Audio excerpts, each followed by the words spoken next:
Welcome back, everyone. You are listening to another episode of Fast Facts Perio Edition, brought to you by A Tale of Two Hygienists in partnership with Dentist RX.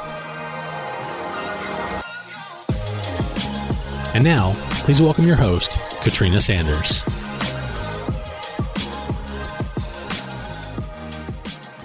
Hello, and welcome to Fast Facts Perio Edition. All right, everybody, get ready to roll up your sleeves as we start looking at some of the parameters that we use currently when we're looking at grading guidelines. I want to be very clear, this is an ever-evolving topic, and so depending on when you're listening to this, it is possible that the AAP may have even updated some of the pieces that we're looking at with regards to grading. Of note, the AAP states that we really need to, when classifying a patient as grade A, B, or C, look at recognized risk factors.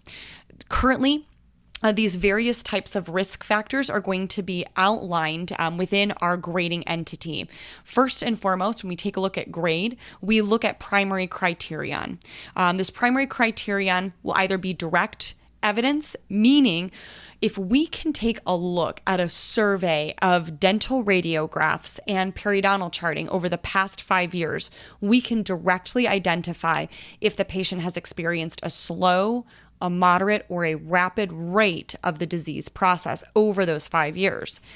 And that's great if we have that information. We all know that if a new patient shows up in the practice without their previous charting or radiographs, or if we simply don't have quality images or perio charting, we can't necessarily lean on that. So another evidentiary piece that we look at is indirect evidence. And there are two major pieces that we look at with regards to indirect evidence. The first is the percentage of bone loss over age. So essentially, we're looking at how much destruction or bone loss has the patient experienced, and is that appropriate based on what we may expect from the patient's age? Is it extremely advanced? For example, if we were to see an 18-year-old with 50% bone loss, I think most of us would agree that would be very concerning to see somebody that young experiencing that amount of bone loss. And so that can absolutely elevate the rapid nature or the progression of the disease process for that patient.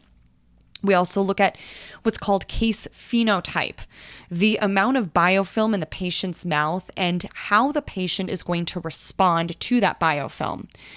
We also look at grade modifiers, and this is where we've looked at recognized risk factors like cigarette smoking or the metabolic control of diabetes, because we understand that these affect the rate of progression of perio. However, we're also looking at other emerging risk factors that may be added, things like obesity, genetic factors, physical activity, or nutrition. Finally, the Academy has also added in 2 new markers as of their initial publication in 2017.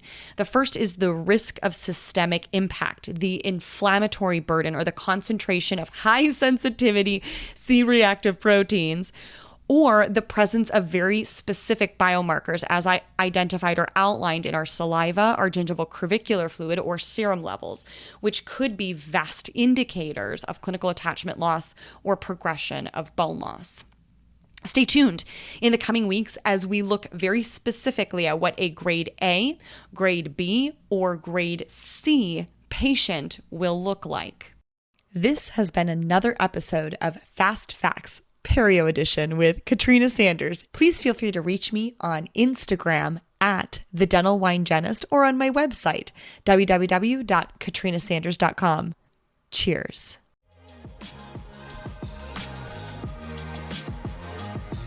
Thank you for listening to another episode of Fast Facts Perio Edition, brought to you in part by Dentist RX, makers of the IntelliSonic line of power brushes. Find out more by visiting their website at dentistrx.com. We'll see you next week for another Fast Facts.